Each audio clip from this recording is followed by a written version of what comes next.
Cuando se habla de recursos geográficos, nos referimos a todas aquellas técnicas, información, equipos y materiales que permiten representar y describir la superficie terrestre.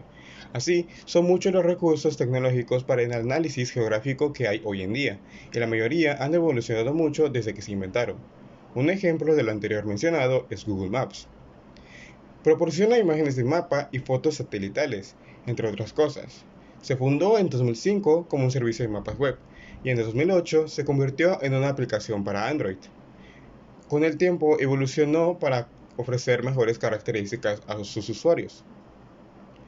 Incluso ofrece información sobre diferentes alternativas y medios de transporte disponibles que se encuentran en la vía, es decir, diferentes rutas para ir de un punto a otro.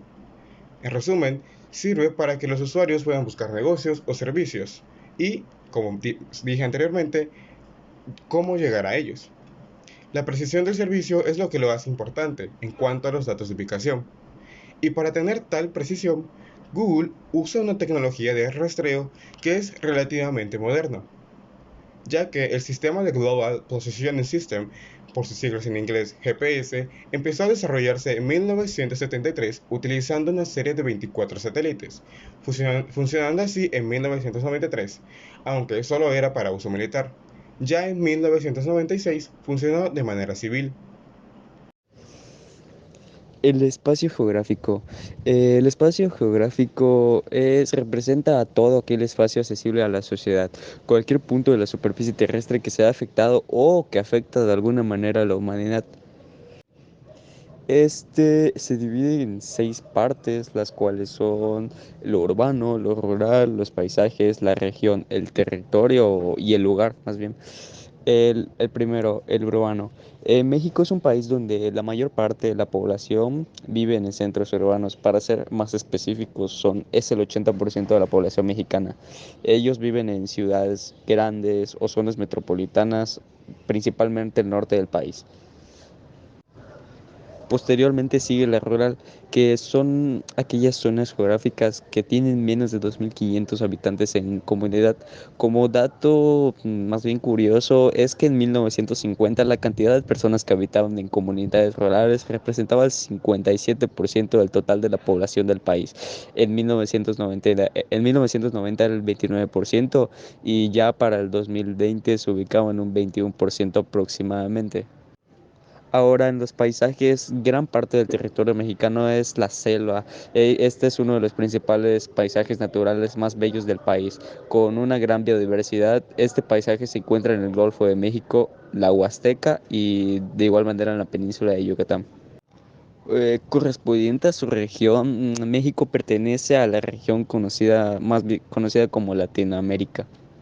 Y en cuanto a su territorio, México abarca una extensión territorial de 1.964.375 kilómetros cuadrados, de los cuales 1.959.248 kilómetros cuadrados es superficie continental y 5.127 kilómetros cuadrados corresponden a una superficie insular.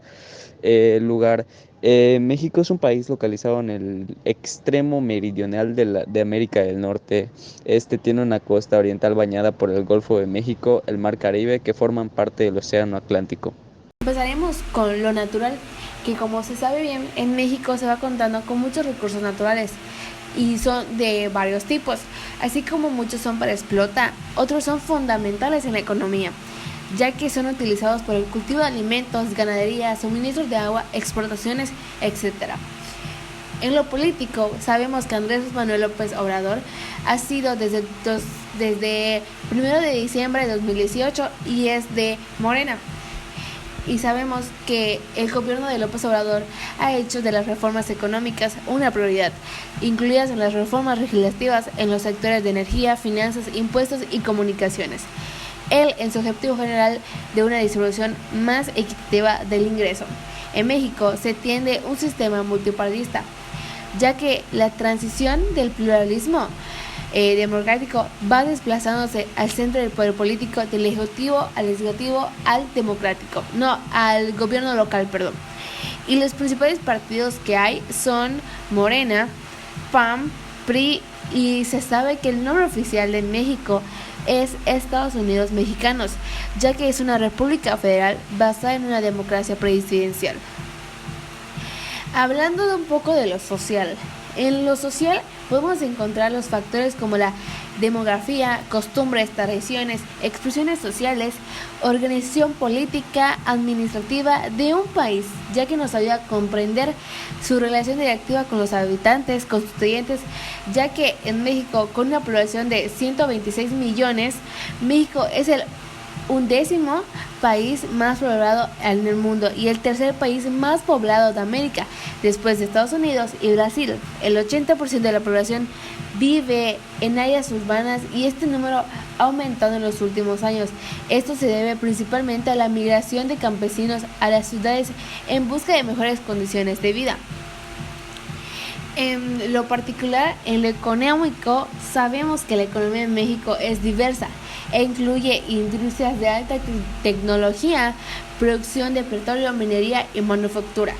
La agricultura presentó el 3.8% del PIB de México en 2020 y empleó al 12.4% de la fuerza laboral del país.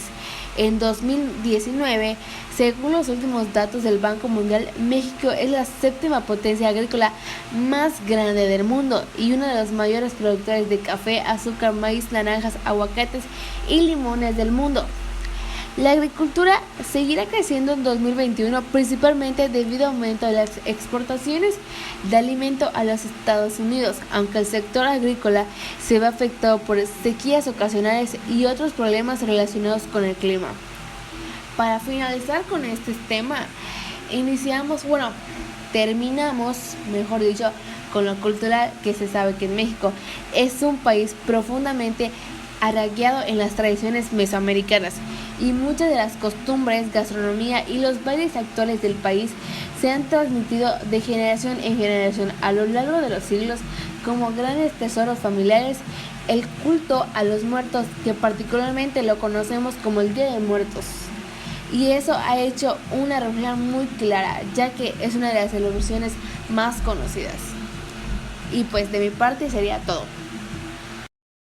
En esta representación geográfica desde Google Maps se observa que México abarca una extensión territorial de 1.964.375 kilómetros cuadrados, de los cuales 1.959.248 kilómetros cuadrados son una superficie continental y 5.127 kilómetros cuadrados son superficie insular.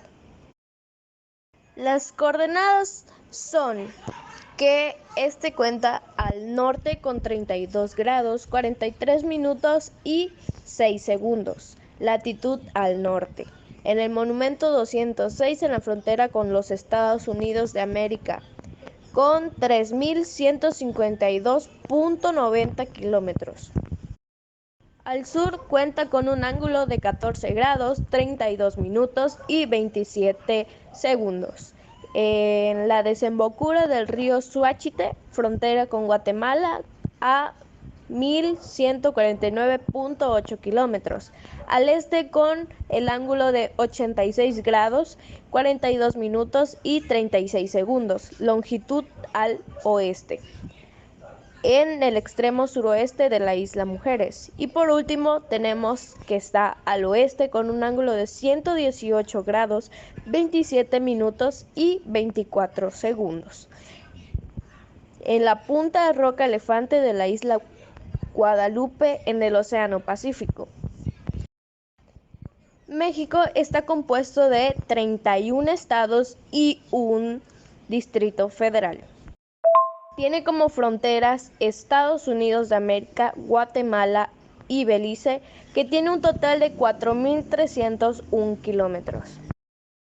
Jonas, creado por la antigua Unión Soviética y luego de un periodo en el que el sistema estuvo desatendido. Galileo es el GPS europeo que nace con un objetivo civil y su fin es lograr una mayor exactitud en sus datos de localización que el Navistar, con un total de 30 satélites y 3 en órbita. Se encuentra operativo desde diciembre de 2016. Para concluir con el tema de la aplicación Google Maps GPS, sabemos que nos permite mostrarnos la ubicación, el cómo ir y sus alrededores de cualquier lugar que necesitemos saber.